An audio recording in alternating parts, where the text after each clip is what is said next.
you're doing well. Today I want to talk about, have you ever cared about something but didn't realize that you cared about it, or that you had an opinion about it or whatever. And that topic is related to an old building. A building that I spent a year and a half in for school and like a week-long summer camp. And that building is the Blind School. One of my old classmates, or one of the people that went to this school, had posted this article on the fact that they are looking at the Blind School, looking at the Indiana School for the Blind and Visually Impaired, and looking at the Indiana Deaf School, and the age of the buildings, and how much it would cost to make repairs, and they are considering moving the schools to a different location on a joint campus. And part of me is like, why are you even reading this? Why do you even care? Because I graduated over 10 years ago, and the day I left, because I had to take an extra semester,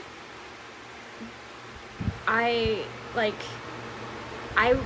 had left medication at the school and never went back for it. Like, I was so excited to be out of there and so ready to move. I was just done. I was starting college this next semester, and I had moved on with having to take an extra semester. Like, all my friends that were my age were gone, and I was just done with this school. I don't know how it is now, but when I was there, kids of all abilities shared the same dorm. I have a lot of vision. I mean, yes, my vision is not the best, but I have a lot of vision.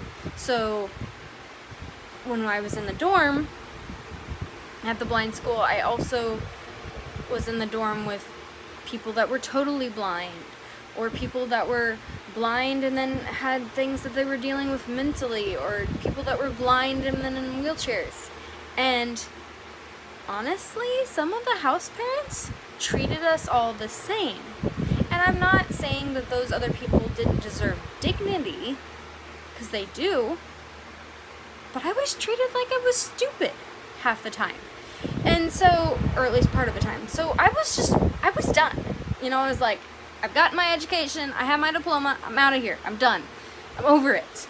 And so, honestly, I had not visited the campus since then until this last summer. And we literally just drove by real quick, got out, took a picture in front of a sign, drove around and said, yeah, I live there, and just did that real quick, and then we were done. And I made some friends, but I really don't have the best memories from being there, because in just a lot of ways, I felt like it was degrading.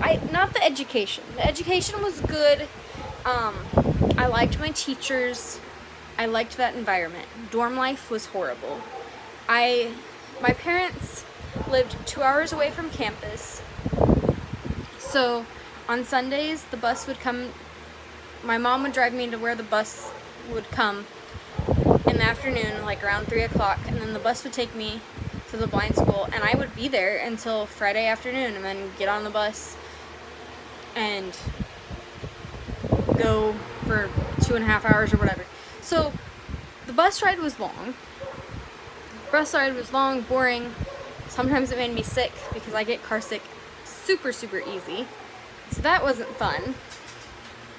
And just the environment of the school, of the residential side of it, I didn't like it. Toys.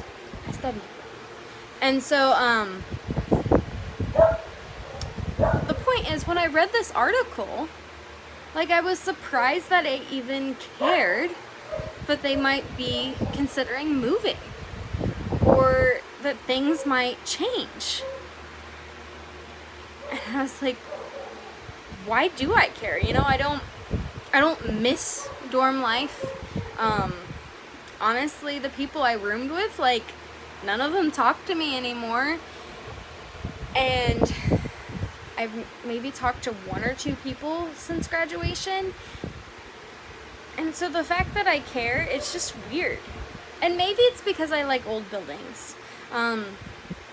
It makes me sad to see, you know, churches that have closed, especially older churches, because they have such character and stories behind them. And I think there's a lot to be said about a small country church. And I guess the blind school kind of had that feel to me.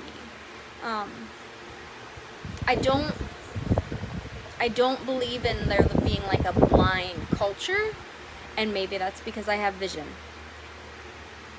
I went to the National Federation for the Blind conventions a couple of times, and I tried to fit in as much as I could. Like, I took orientation and mobility. I used a cane for a while. I used it for college, and on my own it was helpful because it made people aware that, hey, I might not be able to see, but I've got enough vision that I don't have to use it, and so I don't, and I live a life as much as I possibly can sighted. I know I'll never drive, but other than that, like, I feel like a normal or just a human being that has, you know, has to wear glasses, and for the most part has pretty good sight. And so, yeah, I don't know, it kind of just shocked me that I even had an opinion that things were changing.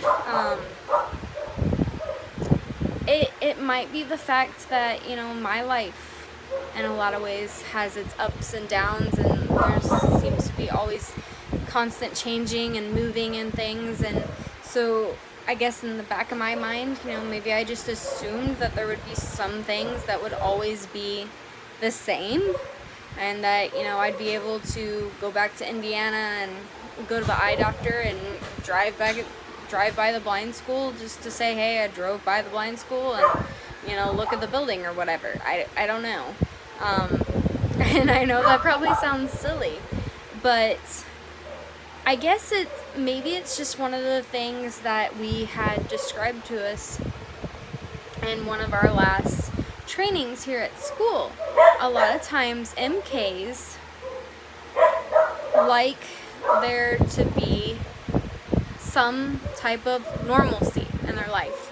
So if they've had a grandparent that has lived in the same house all of that child's life, and then that grandparent decides to move for whatever reason, a lot of times that can rock that child's world, because that's all they've, you know, maybe themselves and their parents have constantly moved around, but every time they've went back to the States, they've been able to stay with grandma and grandpa in a specific house, and they knew what room they were going to sleep in, and that had never changed. And so maybe you know, that's the feeling I'm kind of having with the blind school. I kind of had that feeling this past summer when my great grandma had passed away the school year before that summer, and so I'm walking through the house and it's completely empty, and like all the furniture was moved out, and you know, things were cleaned, and when I go back this summer, floors and things are going to look differently, and there's going to be, at least strangers to me, renters living in that house that, you know, I had always known as my Grandma King's house, and before that, Grandma and Grandpa King's house. And so I don't know, it's just, it's weird, you know, it's just not what I expected to even have these thoughts of the blind school. And then, you know, as I'm reading the article, I'm going through mentally and going through the different rooms in the school and walking down the different hallways and, you know, just thinking about different things that I've done at the school. But, and then on the same token, I haven't like truly visited. I don't know who's the teachers now. I don't know any of the students. So, I don't know. It could be totally different, and maybe some people care and maybe some people don't. But, you know, I'm also thinking about those people that do go to the alumni things and do go to different things at the school that are totally blind. Even as a person with vision, I memorize places because my eyesight is not that good. I purposefully only shop at certain places. I go to places that I can memorize. And a lot of those blind people that have went to that school have memorized it. Like, they know, you know, where the gym is, they know where the auditorium is, they know where the cafeteria is. And so when they have different events, like, they know what they're doing, they know where they're going, and they know all that stuff and how it works out. And so to sit there and say, you know, we're going to have another facility, that also means you have a group of people that are going to have to learn a new environment. And I don't know what that would do for the different alumni to sit there and say, you know, we would make a point to have our alumni get-togethers at the school so that we could, you know, walk the hallways or whatever, and they might decide not to do their alumni stuff at the school anymore. And so I don't know if those alumni things get a little money for the school or whatever. I know different alumni have done fundraisers and things. So, and anyways, it's the blind school. Some of the buildings are historic, and I believe the same is for the deaf school. The deaf school in Indiana has been around since 1911 at its current location, and the blind school was originally downtown and has been in its current location since 1930. And the blind school has apple tunnels and a bell tower. The school just has a lot of character. But I will say this, when I lived in the dorms, it felt like an institution. It felt like just so sterile. It wasn't inviting. It wasn't like, oh, this is home. And that's hard. You know, especially if you're someone that's either losing your vision, or, you know, you're losing your vision, your vision's getting worse, or, you know, maybe you've been blind all your life, or, you know, you're just going blind or whatever. Like, sometimes it's just nice to have an environment that feels homey. Like, I'm so thankful for my mom and the different things that she did do to help my dorm room feel like a home. But I don't know, maybe there's just things about it that I just don't want to remember, and therefore I don't.